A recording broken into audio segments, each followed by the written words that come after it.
spy you guys here at the in the top right side. We're looking at the main base of the man who hails from the United States of America, lives in the great state of Colorado. This is Denver.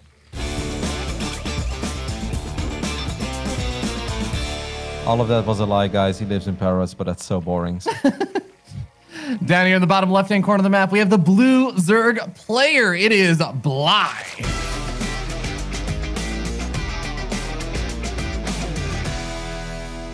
Who lives in one of his 24 houses he's purchased in Ukraine from winnings from Go for SC2 Cups and ESL Opens. You know, it's worth staying up till 3 a.m. if you get another apartment in Kiev that you can then just rent out. And Bly's doing it right. I mean, this man is well known in the in the housing market in Kiev. We'll keep it at that. Bly, like, is one of my favorite Bly stories. Is I can't remember what event it was, but he was at a live event. He made it like a really good run to like the playoffs or something, or maybe he even ended up actually winning or doing something like that. And literally that night, he's won the event. He's out. You'd think he'd be out celebrating with people and everything, saying hi to all of his friends, all that stuff. And he just signs up for this open tournament literally 3 hours after he was on the stage with like the championship trophy. And everyone's just like, what? Why? What are you doing? He's like, there's $20 on the line. Like, why wouldn't I be here? It's like, it's a rent money, not bad, okay? I mean, I went to Ukraine quite a few times over the last few years, and I had a lot of amazing dinners that were way cheaper than they ever should have been. I'll keep it at that. It's like, man, this was all about this was beautiful. The steak was awesome. The beers were great.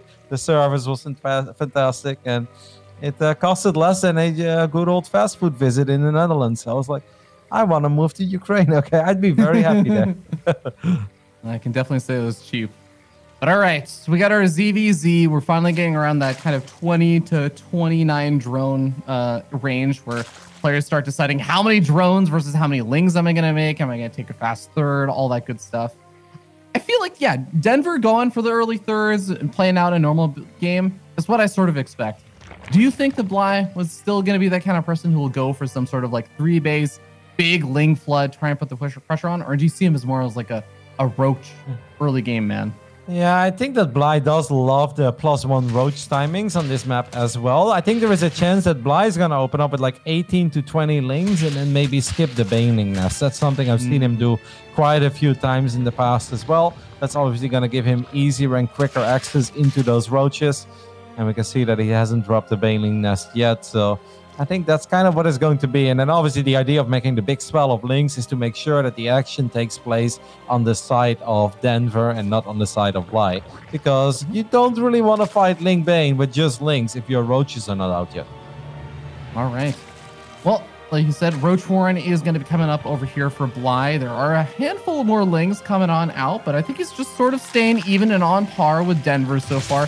And we may very well end up seeing this game just kind of go into a little bit of the Ling Bane wars with Bly getting that Roach transition gets set up. And we'll see how many roaches he actually ends up making, because you were hinting earlier about how Bly really loves his mutas, and I've definitely been seeing that a lot of that. No, actually almost gets a nice surround there. Bly almost trapped in a bunch of Denver's lings. Could have been a really nice pickoff, but keeps out of there alive. That's a lot of overlords, by the way, on the way for Bly. He was already like 12 or 14 supply in the clear, but then he still made 4 overlords, and that's going to allow him to build 6 roaches. Now, if you skip banelings, oh my goodness, he's getting so close to those veins. You do always want to make a couple of safety roaches, but these just ain't safety roaches. These are roaches that have one mission, and that is making their way to the other side of the map. And then, of course, the question is, can Denver sneak a couple lings or banelings on the other side? Because the middle lines of Bly are going to be very exposed, because Bly is going to be all about the aggression, and he's going to rally all of his units to the other side of the map. So I think there's a lot of potential. Denver should really stop building drones. 41 is kind of pushing it, and now a lot of Zerglings are running into the main base as well. This is a great way for Bly to start his attack. Yeah, or to get a nice bit of damage done over here. And I think that right as you were saying that, Denver had snuck a ling in, saw the roaches, and realized what was heading his way. So he is flounderingly just trying to pump out as many of these roaches and lings as possible. But he's already losing the queen at the third base. And now the roaches are at his front door before his roaches have even popped. This is getting a little bit dangerous for Denver, but he's going to be able to get a really nice surround on all of these roaches. Yeah, Bly may have been getting a little overeager with these initial roaches. Does save one of them and morphing it into the Ravager, but the other 4 roaches get picked off, and this is not a success at all. If Bly would have waited for like 3 more roaches, that would have never happened. Now Bly needs to snipe that Baneling. He does. Now the tables are turned, and he's going to try to trap a roach or 2. Don't forget that +1 is halfway done. If Denver survives, he is going to be in an absolutely fantastic position, but does he have the units to defend here? Yeah, remember that also that even though Denver does have more drones, he's also been losing some of the queens. Some of his queens are actually involved in the fight, so they're not actually larva injecting. So as the game goes on, he may not actually have all the larvae he needs to spend everything right now, as all of his queens are just pulled to the front lines. Those 3 hatcheries is really relying on the larva for them. Ooh, Carissa Bile on the Bailey's going to be able to cancel one of them, cancels the other one, and is starting to push on forward. Bly starting to get momentum here as he takes out another queen, takes out some more of the roach of the Carissa Biles. Drones being pulled off the line. Has Bly done it? Has Bly broken through here? He has. GG. In traditional Bly fashion, I would say, right? I mean, makes a couple of Zerglings, keeps Denver busy. I love that run by and when he split up the Zerglings into the natural, into the main base. Not because of the amount of damage he did there, even though it was decent, but at that point, there's nothing that Denver can really do to buy time with his Zerglings and Banelings on the other side of the map. And that makes it very easy for Bly to just march those slow roaches towards the natural of Denver. And I think he got a little overeager with the initial 4 or 5 roaches, but he just had so many units coming up behind that. I think Denver overdroned a little bit, like being up 8-9 workers against an attack like that. I think that's okay, but I think that's where you draw the line. He was up like 14 workers, and on top of that, he had an Evo chamber. He was getting +1. It's just a little too much, and I find it a bit crazy because I've seen Bly do this build around like 74 times on Everdream, and apparently it still works. He's the master of still making it happen, despite people knowing what kind of player he is. But, I mean, do you feel like the answer was just Denver just needed to send in the Link Scout a little bit earlier? You just need to get the Scout out maybe 5-10 seconds earlier before he made another 8-9 drones there? Is just that simple? I think it is, and then also I think having a Baneling to prevent that Zergling one-by from happening, because that will allow Denver to actually just get out on the map as well and then be annoying. All you need is like a group of 12 Zerglings to pick off an individual roach, and then maybe Bly turns around once, trying to save that roach. Just those little things, right? If you're being all in, but you have the better economy, every second that goes by is in your advantage. Well, in this case, no seconds went by because Bly was actually the one keeping Denver busy instead of Denver trying to slow down Bly. Excellently done. And now we get ready to move into game number 2 on Death Aura, probably one of the maps we've seen the most this entire event. As we start over in the bottom right-hand side of the map, top of the blue Zerg player, he is Bly.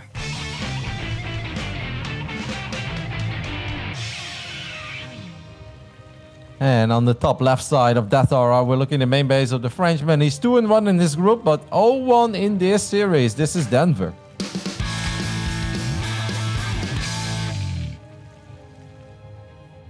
Oh man, Denver, I feel like he's actually done really, really well given the fact that he's had to play versus Showtime. He's already played versus Clem. I feel like he's played versus a lot of the hard hitters in his group. So the fact that he is already still just 2-1 is super impressive.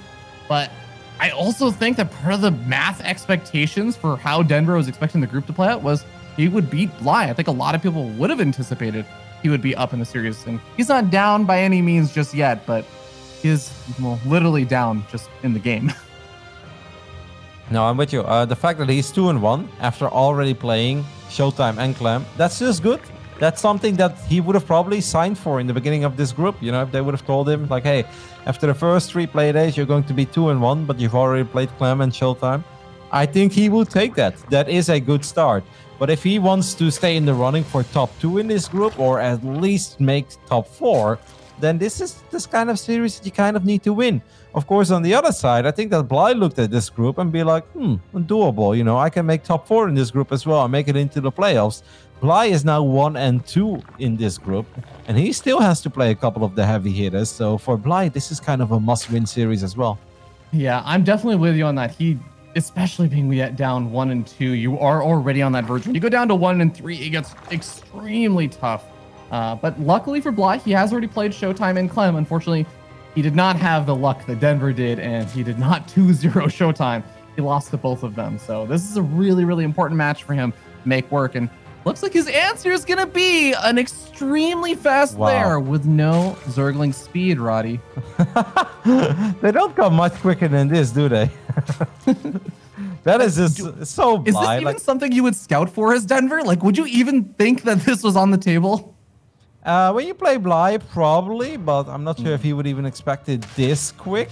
Now, we're keeping a close eye on those overlords of Bly, because sometimes you can be like, whoa, this could be the quickest Muda play of all time. But I think it's a little more likely that this is one of these Roach Nidus builds, right? All right, Roach Warren comes up. Evo Chamber, that's a full wall off to prevent the Lings from getting into the main base. And like you said, yeah, Bly's got to be a little bit careful. He sees the third base is coming on up over here. His 4 Lings are going to do the little Ling dance. And Bly actually taking even trade over there with Denver. I really hope that Denver is going to be thinking about this. So far, it doesn't really seem like it. He is not going to... Yeah, this is actually super scary, man. If you're Denver right now, he needs to get vision of the corner of his main base. I don't know if he needs to put an Overlord there or just have a Zergling on patrol. But at this point, it feels... What is it? Okay, he scouted it. He was a quarter of an inch out of position with the Overlord to actually see the lair, and he started turning around. But he did finally scout the lair. That should be enough, right? Like, there are only so many options for a lair this fast. You can't really go for mutas off of a lair that fast, right? I love that queen. I love that queen heading towards the south side of the main base. That is a really important one. And I think Bly now spots that queen as well. Now, Bly can still just go for it. He can just Nidus a little bit further away. And that is indeed what he's going to do here.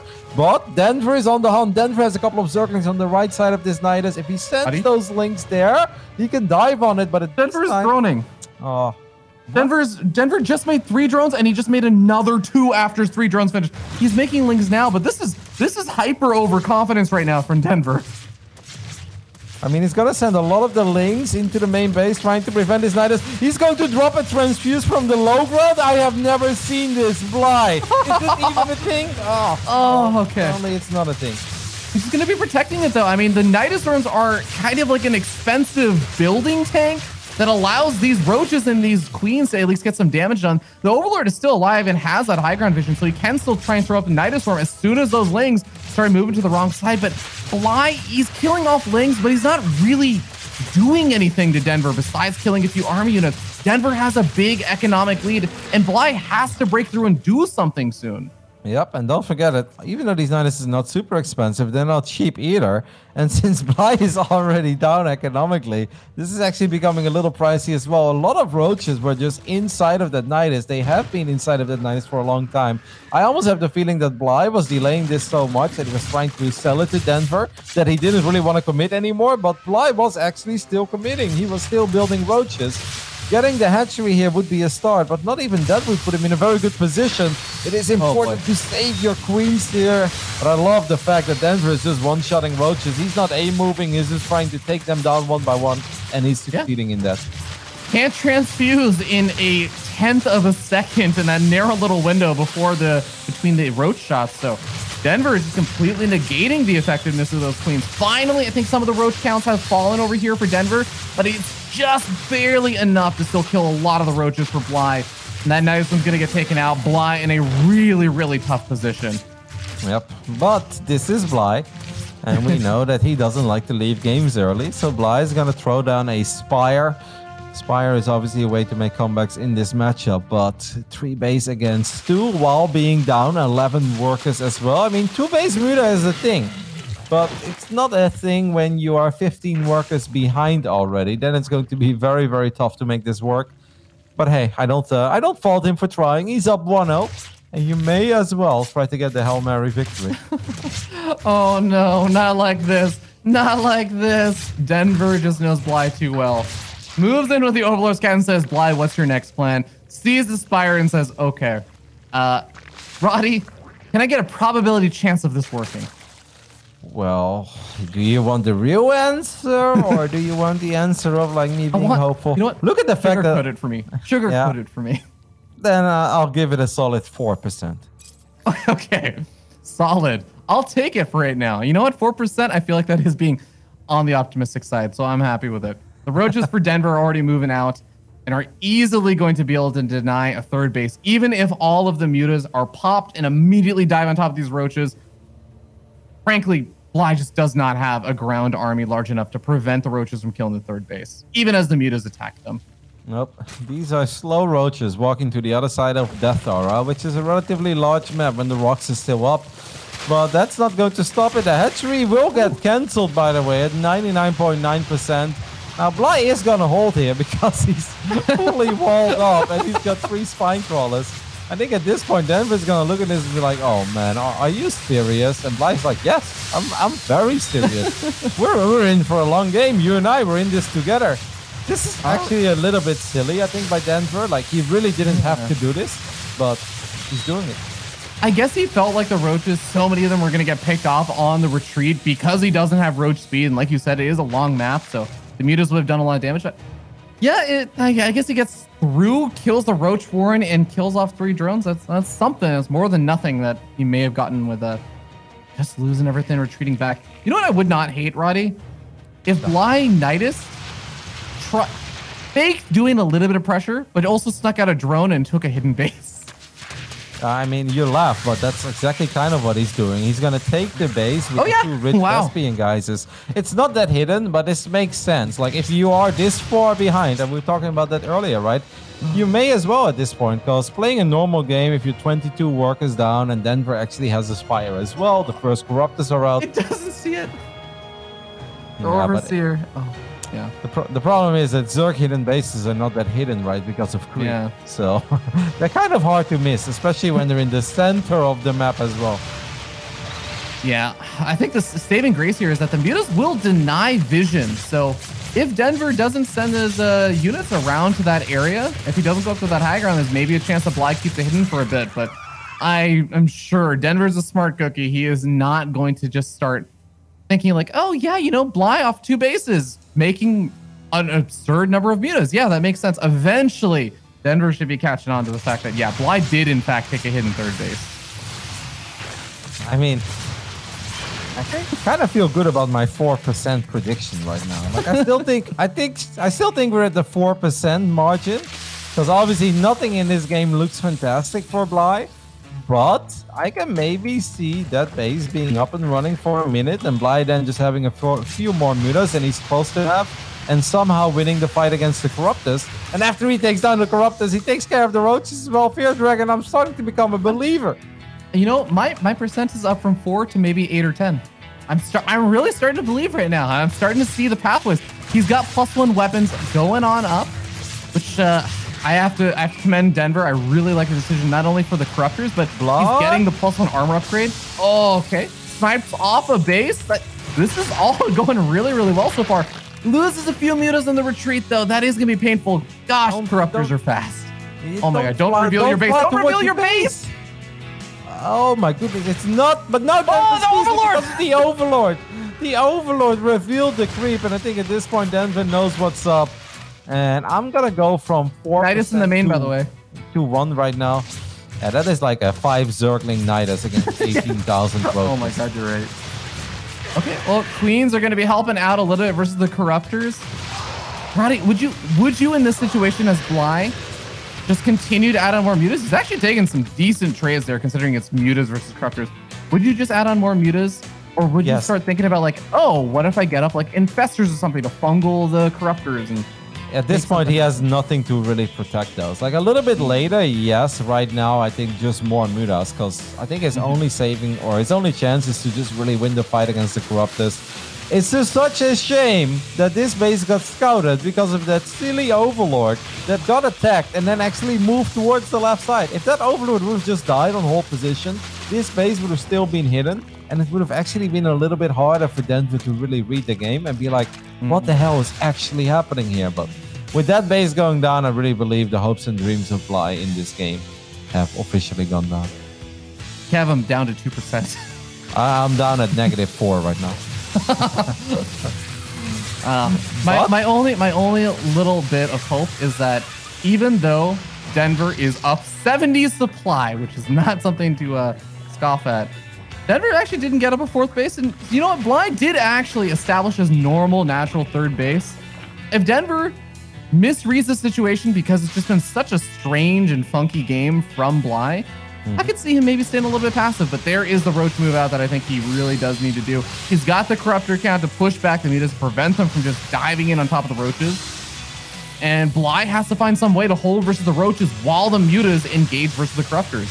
Yep, and the problem is that Queens don't help out that much, right, in these kind of battles, because you can't really drop too many transfusions, because it's not about transfuse, it's about the Corruptors just kind of one-shotting Mutas. That is what is going to happen over and over again. So Queens can't really help out. Bly is taking that fight, but he's losing every other fight, and he's probably going to end up losing the fight against the Corruptors as well. I think it's officially over, even for Bly. Bly right now is like, is there maybe tiny chance? Then he took a look at his natural and he realized that all of those Roaches are Denver's Roaches and not his own. I think he knows, Robbie. Roddy, I'm at -4% now. I finally caught up with you. It took me a little while longer. You know, I'm not quite as high IQ level in StarCraft as you, but I'm there. I'm there with you now. Finally caught up. GG. It gets called, and Denver will tie up the series. I mean, that had some funny moments. I have never seen Queens dropping a transfuse from the low ground onto the high ground nexus. Like, that could have been such an amazing play if it worked out. He keeps it alive, he sends everything back into the Nidus, unloads in the main base. That was kind of it, right? Because Bly's build is so committed that he really needed to do way more damage with the Niduses than he ended up doing. Yeah, it was pretty unfortunate when that just totally didn't end up working out. But I think we are going to be going to a short little break as we are going to be getting ready for game number 3 and giving these players a bit of time. We'll see you guys in just a little bit.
We're back and we're in a tied up series 1-1 and moving to game 3. I think our first game 3 from today so far. It's been a lot of 2-0s, a lot of one-sided matches, and I would even argue that some of these games have been a little bit more one-sided.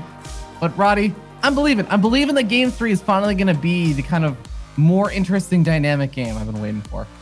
I mean, the all 3 series so far, right? We saw you yesterday. And the Fear Dragon blessing was very real. It was one of the best days we've had so far at the DreamHack Summer Masters, or DreamHack Masters Summer. Roddy had 2 days. I mean, they were alright, the initial 2 days, not great. I'm starting to feel, after these first 3 series, am I the problem over here? Like that could be it. It could be me.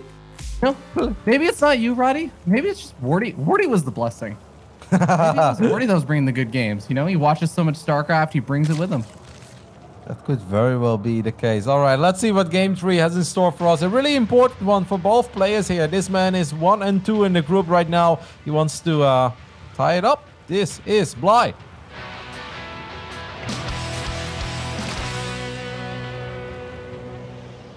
And his opponent down here in the bottom left-hand side of the map, we have the red Zerg player. He is Denver.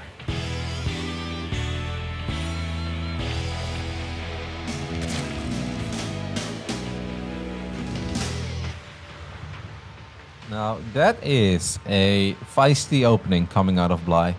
On Ice and Chrome, opening up with the gas and the pool here on one base. What is this going to be? Okay, well, time will tell, and we'll see if he even bothers to grab a hatchery at all. He is sending out that drone, so moving it over to the low ground. I think you kind of need it, because otherwise, you know, you just don't have enough larvae, right? Like, if he would have done this of 12 drones, then you can be like, wow, it's the quickest Link Bane attack, you know, possible, or it's the quickest Link Flood possible. But if you don't build it immediately, then you're basically always forced to take a natural as a Zerg, no matter how aggressive you want to be. Otherwise, you just can't keep that mineral bank low. Yeah, I think that definitely makes sense. I was too busy thinking of Denver the dinosaur puns during the intro to see when the pool came down. That happens to the best of us. You know, I actually thought that there was a perfect moment for a joke here in Game 2 where you're like, what could possibly go wrong for Denver here? And I was like, I know the answer. It's a thunderstorm. But then I was like, man, we've got resume from replay these days, so I guess that doesn't even really count either. We don't need land anymore. Okay, well, the Lings over here for Bly are trying to dodge out of the way of some of the overlords. I believe he dodged out of the way of the further frontmost overlord over there for Denver, right? Yeah.